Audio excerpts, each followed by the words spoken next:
Hello girls, today we'll continue with chapter number 11, Work and Energy. You can open your textbook to page 76. In our last class, we have seen the relation between work, energy and the force. Okay, we have already learned about the force and types of forces. Today we'll learn more about work and different forms of energy. So let's begin. See, we have already learned a push or a pull which tries to change or changes the state of rest of a body. That means a force or a push which change the things in motion or stop the object which is in motion is called force. We have learned already about the force. Fine. Now you see here in one picture a boy is pushing a car. Okay, he's applying a pressure, a force to push a car. Fine. And in second picture you see a girl is pulling her trolley bag. Okay, now in both these cases they need to apply a force for some actions to happen. Fine. Now you see this girl from one place she has reached to another place. Okay, now in this case what had happened, she applied a force and with that she had moved from one place to another place. So we can say that she has displayed. Okay, displacement means going from one place to another place. Okay, she has displaced, and whenever any object, anything displays, we say the work is done. Okay, see, try to understand when we say the work is done. See, we already know to move anything, to stop the moving thing, we need to apply force. Fine. What we have seen here in first picture, boy is pushing a car.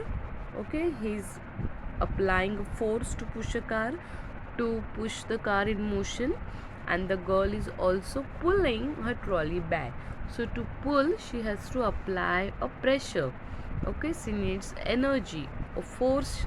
Okay, now with that she had moved from one place to another place. That means she has displayed. Whenever anything changes its place, goes from one place to another place, we can say that the work is done. Fine. So when an object is displaced by applying a force on it, work is said to be done. Okay, got it? See, whenever any object we apply a force on an object, and that time if it displaces it, if it moves from one place to another place, if it changes its place, then we say the work is done. Clear? Okay, in your textbook also, if you open your textbook, in your textbook also there are some activities and pictures given at very first. In all that actions they are applying a force. Whenever force is applied and if the object is displaced, we say work is done. Fine. Let's see the next example. Now you can see here there are two boxes. One box has 20 books, other box has 30 books. Fine. Now suppose a girl named Ria is pulling these boxes. Okay, see what she has done. She had tried a string to a box and she is pulling these boxes. Fine. Now where she will need more force? A box with 20 books or box with 30 books? Obviously a box with the 30 books. Fine. Now she is moving it from one place to another place. So we can say that the work is done. Right. Now greater weight, greater force. Now understand the second concept. She had two boxes.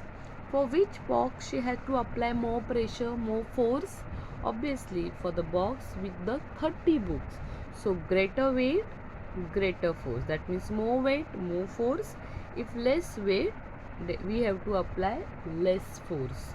Okay, so what we can conclude from this?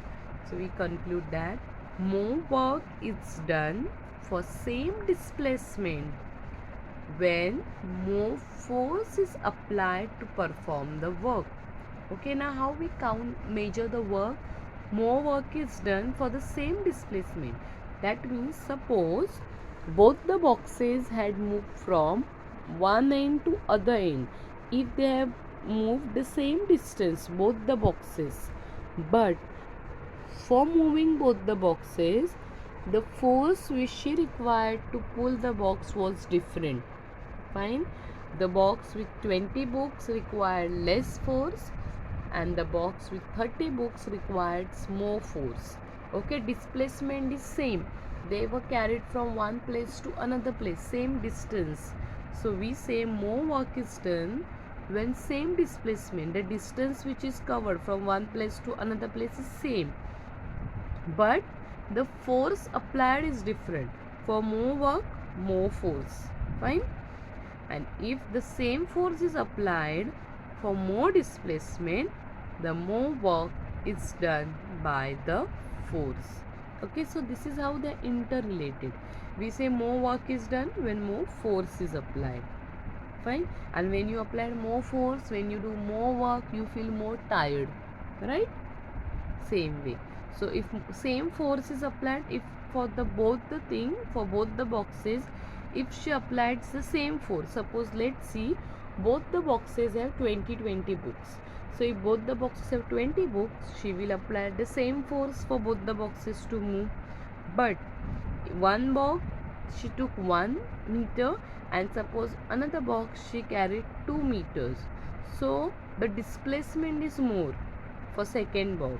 Again the more work is done because she displayed it more. Okay, displace more. First box only moved 1 meter, second box she took 2 meter, so more work was done to pull it. The force was same but the distance was more, 1 meter and 2 meter, so again more work was done. Clear? Now we'll see the relationship between work and energy. Before that, we'll see this. When the applied force is same, more work is done, and when a greater displacement, that means in other words, for measuring the work, both force and displacement must be considered. Okay, this is given in your textbook, page number 77, the very first orange box. Okay, in orange box, last two lines. For measuring work, very important, for measuring work, both force and displacement must be considered. Fine. Now we'll move to the relationship between work and energy. Okay, let's consider there are two friends, Raghu and Ram, and they are running a race. Okay, running in a ground. Okay, now let's consider you all are having a race with your friend. Okay, now what will happen when you are running, when you are taking rounds for a garden? See, your friend will complete either more or less rounds than the number of rounds you complete.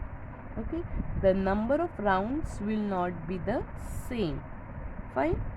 Okay, now some will get tired on completing 2 rounds, while others will get tired on completing 3 to 4 rounds. So it is different for each person. Okay, let's consider, suppose Raghu and Ram are taking a round. Suppose Raghu completes 20 rounds and Ram completes 25 rounds. Okay, now why they have completed different rounds? Because they have different energies. Okay, the Raghu is a good runner, he took 20 rounds, and the Ram run fastest, so he took 25 rounds. He completed 25 rounds. Fine. See, they are running a race. So we can conclude from this that the capacity to do work is called energy. That means what? Each one capacity to complete round is not same. You can complete only as many as round you have the capacity for. The capacity to do work is called energy. So in this both the cases, the Ram had more energy than Raghu. Therefore, Ram completed 25 rounds and Raghu completed only 20 rounds. So how much work will do, it is depend on the energy which we now. What is energy? The capacity to do work is called energy. Okay, see, sometimes we feel, no, we don't feel like doing any work, we feel tired, especially when we are not keeping well. That time your energy is down. That means what, your capacity to do work is very less. So we say, I have no energy in me today, or I am feeling low. Okay, so that is energy, capacity to do work. Okay, we'll move to the next part. Before that, you should know the unit for measuring.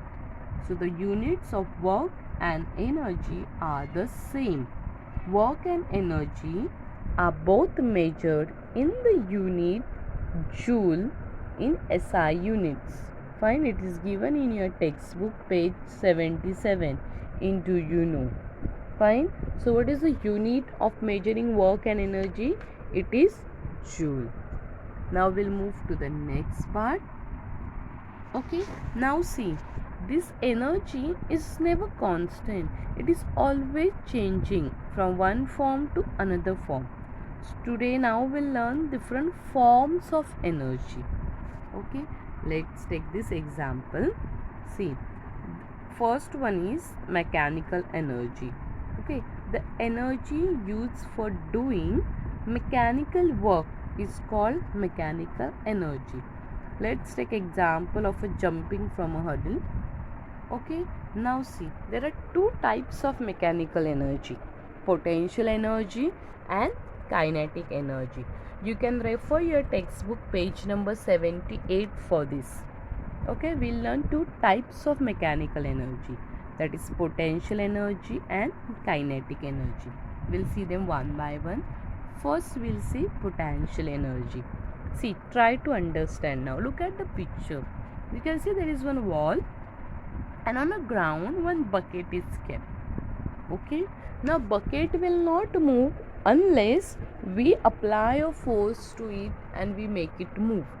Okay, now just imagine if I have picked up the bucket and if I keep on the wall.